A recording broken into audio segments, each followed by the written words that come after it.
माँ के साथ दिल्ली के पटेल नगर वाले मकान में था कि इतने में उसका फ़ोन बजता है। सामने फ़ोन पर प्राची है। अमित कुछ कह पाता उससे पहले उसकी भावभंगिमा बंद होने लगती है। उसके हाथ कांपने लगते हैं, चेहरे का रंग पीला पड़ जाता है। वह घबराकर अपनी माँ की तरफ देखकर कहता है, माँ, चिंकू कौन है? किसकी बात कर रही है प्राची दी?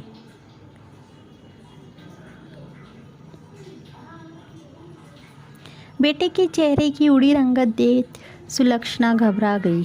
बिस्तर से उठते हुए बेचैन होकर बोली, अरे तेरा बेटा ही तो है चिंकू, और किसी चिंकू को तो मैं जानती नहीं। क्या हुआ?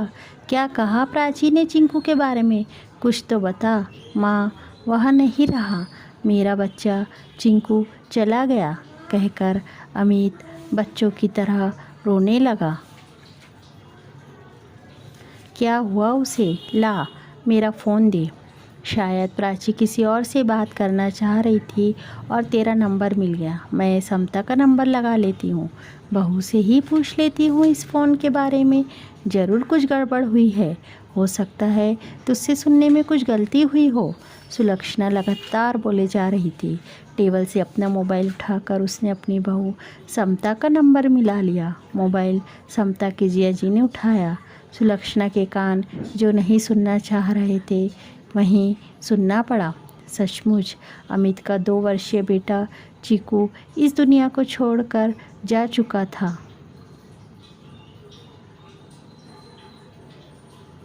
पिछले सप्ताह ही तो समता अपनी बहन प्राची के घर लखनऊ गई थी।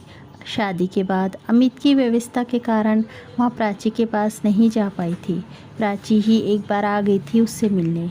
माता पिता तो थे नहीं, इसलिए दोनों बहनें ही एक दूसरे का सहारा थी। कुछ दिनों पहले फ़ोन पर प्राची ने समता से कहा था कि इस बार अपने बच्चों की स्कूल की छुट्टियों में वहाँ कहीं नहीं जाएंगी और समता को उसके पास आना ही पड़ेगा।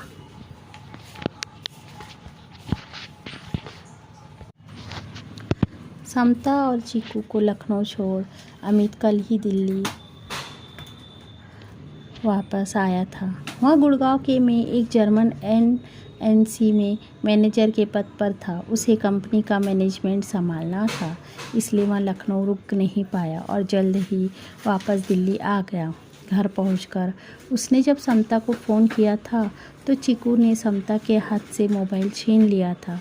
उसकी नन्ही सी हेलो सुनकर रोम रोम खिल उठा था अमित का। प्यार से उसे लव यू बेटा कहकर वहाँ मुस्कुरा दिया। चीकू ने भी अपनी तोतली भाषा में लप्पू पापा कहकर जवाब दे दिया था। आखिरी बार अमित ने तभी आवाज़ सुनी थी चीकू की। अब वहाँ चीकू की आवाज़ नहीं सुन पाएगा। कैसा हो गया? दुख में डूबा अमित समता के पास जल्दी ही पहुँचना चाहता था, इसलिए उसने बिना देरी किए फ़्लाइट का टिकट बुक करवा लिया और लखनऊ के लिए रवाना हो गया। अगले दिन ही वहाँ समता को लेकर घर आ गया। उनके घर पहुँचते ही सुलक्षणा फूट फूट कर रोने लगी। अमित माँ को कैसे सांत्वना देता, वहाँ तो स्वयं ही टूट गया था। समता चुपचाप जाकर एक कोने में गुमसुम सी होकर बैठ गई। उसकी तो जैसे सोचने समझने की शक्ति ही चली गई थी। वह चंचल स्वभाव की थी। वह लोगों के साथ घुलना मिलना पसंद करती थी, लेकिन अब न जाने उसकी दुनिया ही लूट गई हो। धीरे धीरे पड़ोसी एकत्र होने लगे।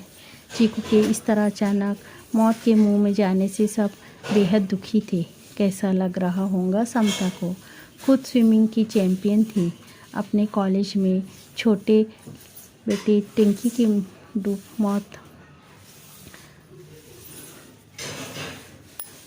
समता की पुरानी सहेली वंदना दुखी स्वर में बोली, बच्चे जब इकट्ठे होते हैं मनमानी भी तो बहुत करने लगते हैं।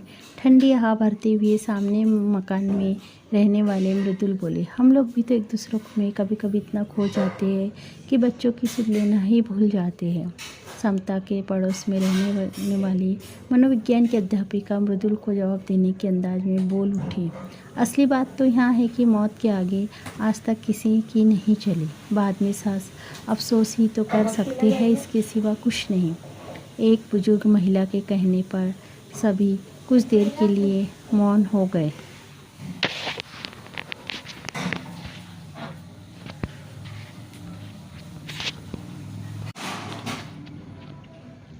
रिश्तेदारों को जब इस दुर्घटना के विषय में पता लगा तो वे प्राची से जानना चाह रहे थे कि आखिर यह सब हुआ कैसे।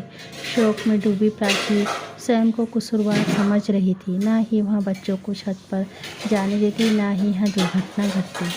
क्यों वह समता के साथ बातों में इतनी मशगूल हो गई कि छत पर खेल रहे बच्चों को झांक कर भी नहीं देखा। उसके बच्चे भी तो छोटे ही है। बेटी सौम्य 7 वर्ष की और बेटा सार्थक 5 वर्ष का। तभी तो वे समझ ही ना पाए कि पानी की टंकी में गिरने के बाद चीकू हाथ पैर मारकर खेल नहीं रहा, बल्कि झटपटा रहा है। खेल खेल में ही क्या से क्या हो गया।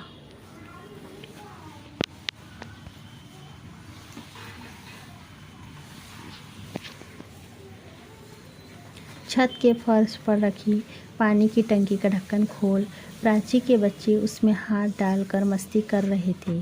चिंकू ने भी उसकी नकल करनी चाहिए, किंतु वह छोटा था और जब उचक्कर उसने पानी में दोनों हाथ डालने की कोशिश की तो उसका संतुलन बिगड़ गया और अपने को संभाल ना पाने के कारण टंकी में ही गिर गया।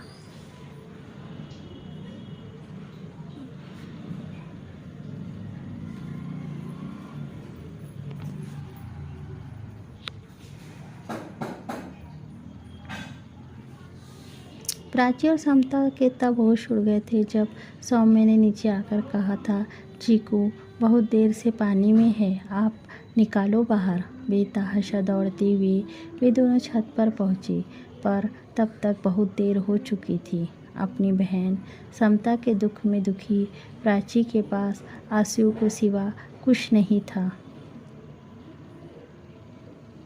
पड़ोसी और रिश्तेदारों का अमित के घर आना जाना लगातार जारी था। सबकी आंखें नम हृदय का दुख व्यक्त कर पा रही थी। मन को हल्का करने के लिए एक दूसरे से बातें भी कर रहे थे, किंतु समता सबसे दूर बैठी थी। जब कोई पास जाकर उससे बात करना शुरू करता तो वह अपना चेहरा दूसरी ओर मोड़ लेती। न आँखों में आंसू थे और न ही चेहरे पर कोई भाव। चीकू का नाम सुनते ही वह कानों पर हाथ रख लेती और सबकी बातों को अनसुना कर देती थी।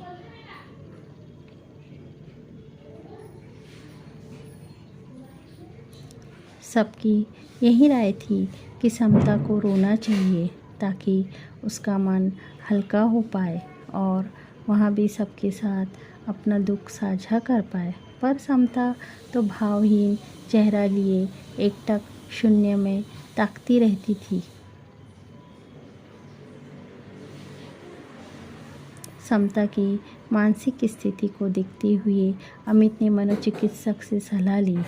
मनोचिकित्सक ने बताया कि ऐसे समय में कई बार व्यक्ति की चेतना दुख को स्वीकार नहीं करना चाहती, किंतु अवचेतन मन जानता है कि कुछ बुरा घट चुका है, सो व्यक्ति का मस्तिष्क कुछ भी सोचना नहीं चाहता। समता के विषय में उसने कहा कि यदि कुछ और दिनों तक उसकी यही हालत रही तो उसके दिमाग के सोचने समझने की शक्ति हमेशा के लिए खत्म हो सकती है। चिकित्सक ने सलाह दी कि समता को चीकू कपड़े दिखाकर रुलाने का प्रयास करना चाहिए।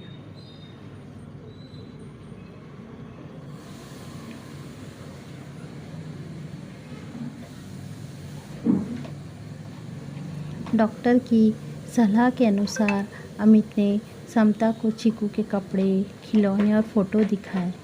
चीकू के विषय में जानबूझकर बातें भी करने लगा। वहाँ सुलक्षणा ने भी चीकू की शैतानियों के किस्से समता को याद दिलाए और उन शैतानियों का नतीजा ही चिंकू की मौत का कारण बना कहकर रुलाना भी चाहा, पर समता पर किसी प्रकार का असर होता दिखाई नहीं दिया।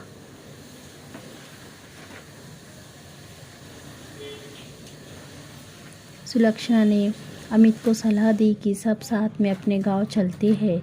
वहां जाकर कुछ दिन इस वातावरण से दूर होने पर समता शायद सब कुछ नए सिरे से सोचने लगे। चिंकू की अनुपस्थिति खलने लगे उसे संभव है फिर उसके मन का गुबार आंसुओं में निकल जाए। माँ की बात मान अमित समता और सुलक्षणा के साथ कुछ दिनों के लिए गांव चले गया। उत्तर प्रदेश के बाराबंकी के नज़दीकी गांव में उनका बड़ा सा पुश्तैनी मकान था। पास ही आम के बगीचे भी थे। उन सब की देखभाल रंजीत किया करता था। रंजीत बचपन से ही उनके परिवार के साथ जुड़ा हुआ था। यूँ तो उसकी उम्र 40 वर्ष के ऊपर थी, पर परिवार के नाम पर पत्नी रज्जो और 4 वर्षीय इकलौता बेटा सूरज ही था। सूरज को उसने पास की स्कूल में दाखिल करवा दिया था। विवाह के लगभग 20 वर्षों बाद सूरज का जन्म हुआ था। रज्जो और रंजीत चाहते थे कि उनकी आंखों का तारा सूरज खूब पढ़े लिखे और बड़ा होकर कोई अच्छी नौकरी करे। अमित का परिवार गांव आ रहा है, यह सुनकर रंजीत ने उनके आने की तैयारी शुरू कर दी। घर खूब साफ सुथरा कर बाजार जाकर ज़रूरी सामान ले आया। चीकू के विषय में जानकर वहाँ भी बेहद दुखी था।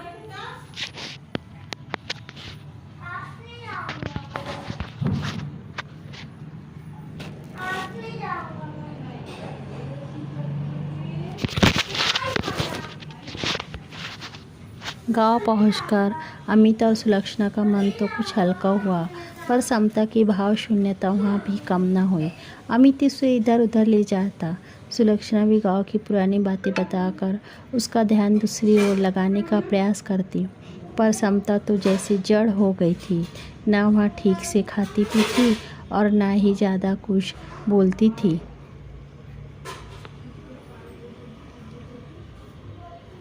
उस दिन अमित सुलक्षणा के साथ घर के नज़दीक बने तालाब के किनारे टहल रहा था। समता घास पर चुपचाप बैठी थी। कुछ देर बाद पास के खाली मैदान पर बच्चे आकर क्रिकेट खेलने लगे। उनके पास जो गेंद थी वह प्लास्टिक की थी, इसलिए अमित ने समता को वहाँ से हटाना आवश्यक नहीं समझा।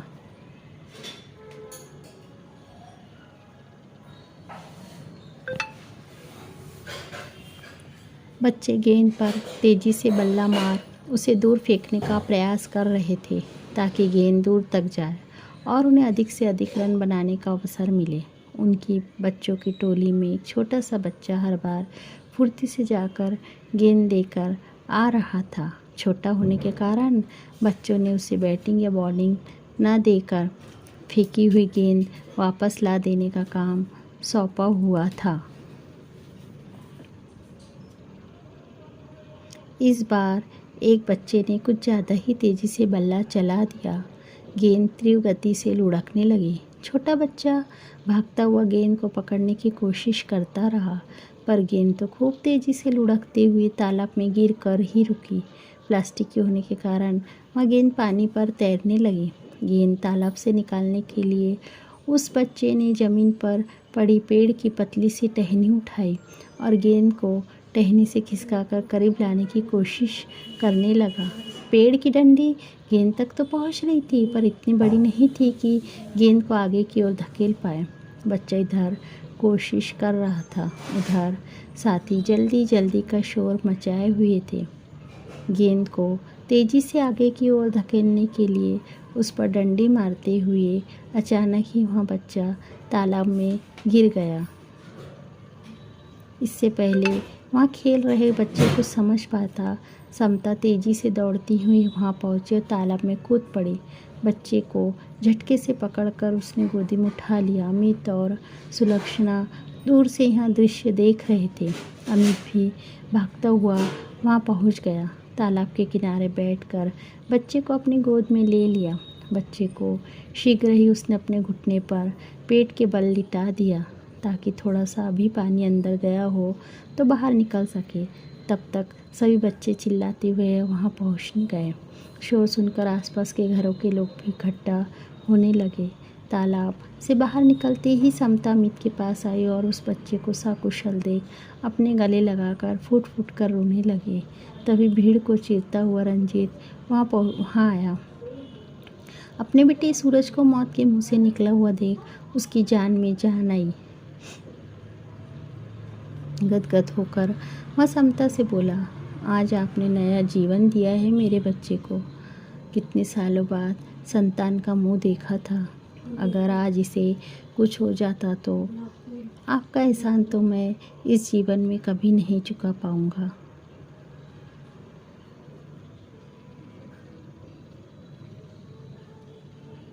भाव विभोर संता बोली, एहसान कैसा भैया?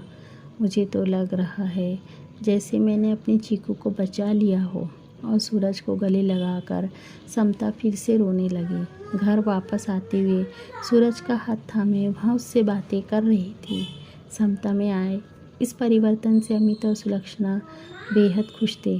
कुछ दिन गांव में गुजारने के बाद वे तीनों वापस दिल्ली लौट आए। घर वापस आकर समता नया जीवन जीने का तैयार थी। अनजाने में ही उसे यह एहसास हो गया था कि जिंदगी में